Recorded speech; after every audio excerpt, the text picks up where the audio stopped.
Hello Virgo, Sun, Moon, Rising and Venus Signs, kamusta kayo? Sana po ay nasa mabuti kayong kalagayan. Welcome back po sa Star Tarot. At kung bago kayo rito, welcome din po kayo. Please subscribe, like, share my videos, and leave me a comment kung nakaresonate kayo. Thank you. So we have past lives, free yourself, and you have soulmate. Sabi dito, you have known this person before. It is a soulmate from a past lifetime. Tapos meron soulmate dito, yes, this person is your soulmate. Your connection is sacred. Ayan, Virgo. Baka yung person mo ito. You know, baka yung jowa mo na ito ngayon, yung boyfriend mo or girlfriend mo sa ngayon. Maaaring na-realize mo na, oh my God, diba? Siya na yung soulmate ko. Kasi mararamdaman mo yan eh. Sa una pa lang ninyong pagkikita, you know, ramdam mo na this is someone, no, na makakasundo mo. This is someone na mayroon kayong parang malalim na connection. Ramdam mo eh. Ganun ang soulmate. Ramdam mo na parang, teka lang, parang ang lalim agad, no, ng samahan namin, ang lalim agad ng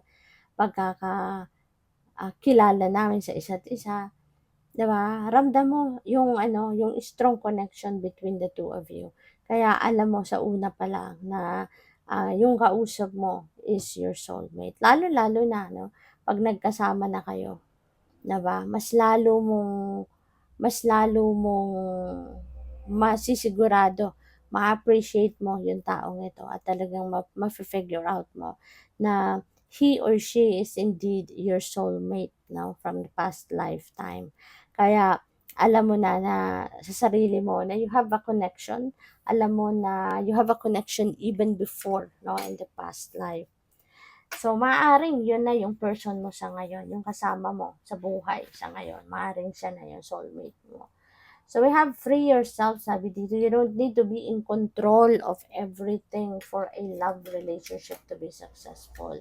Kasi nga, dalawa kayo, diba, sa relationship. You are two in that relationship. Kaya hindi naman pwede na ikaw lang yung magtitimon, ikaw lang yung magdedesisyon, ikaw lang yung maririnig at masusunod, ganon. Kailangan dalawa kayo, 'di ba? Kailangan kayong dalawa nag-uusap, kayong dalawa nakikinig, no, sa gusto sabihin ng bawat isa, 'di ba? Yung gano'n. Para na mas maging ano kayo, mas maging stronger ang inyong relationship, mas maging malalim ang inyong pag-iibigan.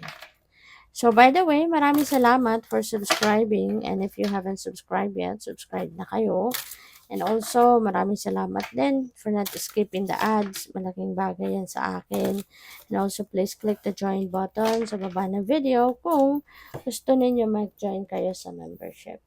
So, finances and career. Wow, financial issues are a factor in your love life right now. Kasi baka ang iba sa inyo tutok na tutok din, no, sa trabaho, 'di ba? Sa finances and career, maaring tutok na tutok at baka ma-compromise ang inyong relationship niyan. Kasi baka puro kayo trabaho at hindi na ninyo nabibigyan din ng quality time, no, yung inyong person. Kaya po pwedeng maging issue 'yan sa relationship.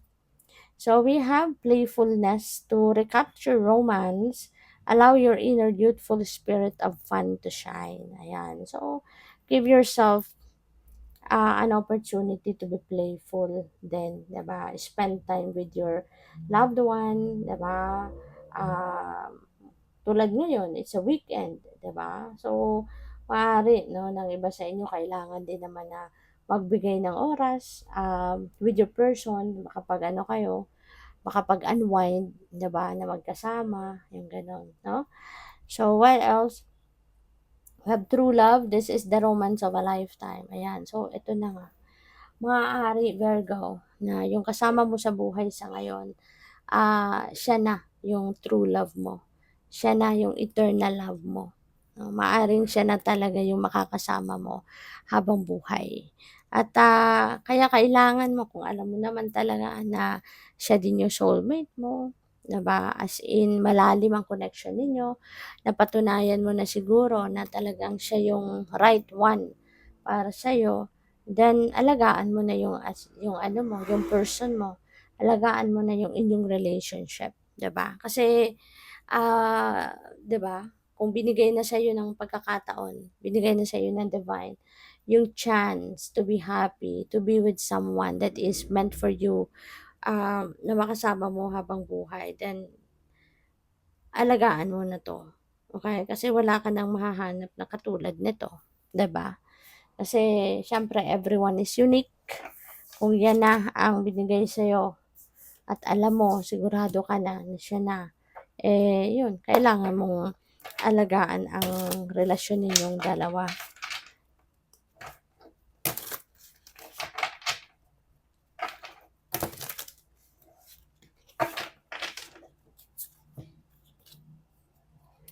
So, we have the moon, ayan, makinig kayo lagi sa iyong intuition.